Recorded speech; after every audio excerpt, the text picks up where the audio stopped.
Minority day के बारे में। बहुत बहुत शुक्रिया ऑनरेबल स्पीकर साहब आपका कि आपने आज मुझे माइनॉरिटी डे पे बात करने का मौका फराहम किया। स्पीकर साहब, पाकिस्तान का आइन, पाकिस्तान का कानून अक़लियतों को बराबर के हुकूक देता है। 11 अगस्त वो तारीखी दिन था जिस दिन पे फाउंडर पाकिस्तान कायद-ए-आज़म मोहम्मद अली जिन्ना ने एक तकरीर करते हुए कॉन्स्टिट्यूएंट असेंबली से अक़लियतों को यकीन दिलाया था कि आपको मुकम्मल आज़ादी होगी, आपको मंदिरों में जाने के लिए, आपके चर्चेस में जाने के लिए, और आप अपना आज़ादी से अपना मज़हब पाकिस्तान की सरजमीन पे ऑब्जर्व कर सकेंगे। उसी हवाले से 11 अगस्त को माइनॉरिटी डे डिक्लेयर कर दिया गया।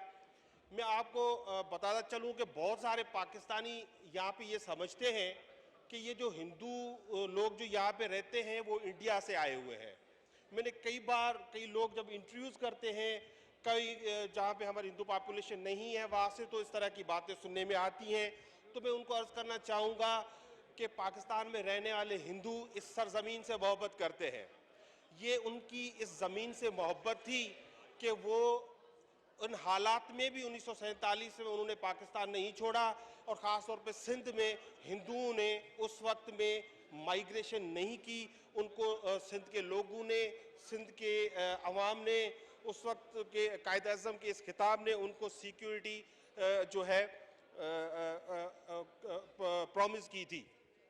तो पाकिस्तान के हिंदू पाकिस्तान में अपनी धरती माँ से मोहब्बत की वजह से थे, हैं और रहेंगे, उनको उससे कोई हटा नहीं सकता।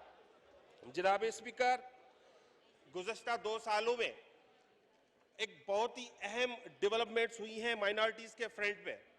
सबसे पहले जो हमारे कायद, हमारी चेयरमैन पाकिस्तान तहरीक इंसाफ इमरान खान साहब ने ड्यूरिंग इलेक्शन कैंपेन कहा था कि वो माइनॉरिटीज़ के तहफ़्फ़ुज़ के लिए काम करेंगे, और सिंध में उन्होंने ख़ास तौर पे जो माइनॉरिटीज़ के साथ ज़्यादतियाँ हो रही थी उनको उन्होंने सब्जेक्ट बनाया था जो फोर्स्ड कन्वर्जन के हवाले था। पाकिस्तान की तारीख में पहली बार फोर्स्ड कन्वर्जन पे एक पार्लियामेंट्री कमेटी बना दी गई है जो सेनेट और नेशनल असेंबली के मेंबरान पे वो मुश्तमिल है, और वो उस पर मीटिंग्स कर रही है, और उसका मैंडेट है कि वो फोर्स्ड कन्वर्जन को रोकने के लिए कोई जल्द से जल्द कोई लेजिस्लेशन पार्लियामेंट को प्रपोज करे और पार्लियामेंट उस पर फैसला करे। क्रिश्चियन डाइवोर्स बिल जो हमारी मिनिस्ट्री है, ह्यूमन राइट्स की ministry under madam Shri Mazari, उन्होंने वो उसको ड्राफ्ट कर लिया है, वो अंडर डिस्कशन है। वो बिल जो है इस वक्त लॉ मिनिस्ट्री के परव्यू में है, वो उसको देख रहे हैं और जल्दी वो बिल भी पेश कर दिया जाएगा। अक़लियती बरादरी की, अक़लियती कम्युनिटी की एक बड़ी डिमांड रही है कि पाकिस्तान नेशनल कमीशन पर एक माइनॉरिटीज़ राइट्स कमीशन बनाया जाए।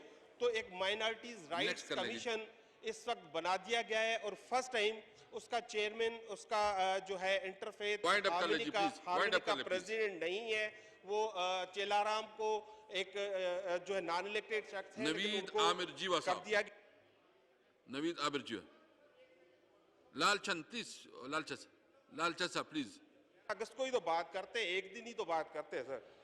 तो सर अब मैं आखिर में ये फोकस करना चाहूँगा कि जो 2014 में सुप्रीम कोर्ट ने जो जजमेंट दी थी, वो जजमेंट हमें ज़रूरत है कि उसको मुकम्मल तौर पे उसको एनफोर्स किया जाए। और मैं आपका एक बार फिर शुक्रिया अदा करता हूँ। पाकिस्तान जिंदाबाद।